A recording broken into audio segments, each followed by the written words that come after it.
عمران کا زرداری سے اپیل کا سوال ہی پیدا نہیں ہوتا۔ آڈیو لیک کا مقصد عمران خان اور پی ٹی آئی کو بدنام کرنا ہے۔ شاہ محمود قریشی کا کہنا ہے حکمران نے نیب ترامیم کے ذریعے کرپشن کے خلاف مہم دفن کر دی اور سیکشن فواد 9 اور 14 میں ترمیم کا فائدہ براہ راست شہباز شریف اور نواز شریف کو پہنچ رہا ہے۔ سپریم کورٹ کو از خود نوٹس لینا چاہیے۔ پی ٹی آئی بھی نیب ترامیم کے خلاف عدالت سے رجوع کرے گی۔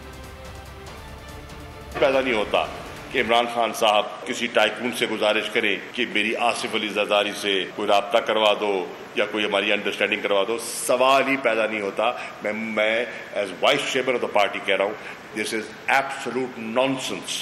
نیب کے ادارے کو جو قانونی یا اسٹیچوٹری پروٹیکشن تھی، انڈیپینڈنس تھی، آج وہ کمپرومائز ہو گئی ہے اور اب وہ فیڈرل گورنمنٹ کے تابع ہو گیا ہے۔ سیکشن 9 سب سیکشن A5 کا ڈائریکٹ بینیفیشری جو ہے وہ ہمارا وزیر اعظم ہے شہباز شریف صاحب، ڈائریکٹ بینیفیشری ہوں گے اس امینڈمنٹ کے 9 سب سیکشن A5۔ اسی طرح جو ترمیم کی گئی ہے سیکشن 14 میں، اس کے ڈائریکٹ بینیفیشری ہوں گے جناب نواز شریف صاحب۔ سپریم کورٹ آف پاکستان کو از خود سو موٹو نوٹس لینا چاہیے۔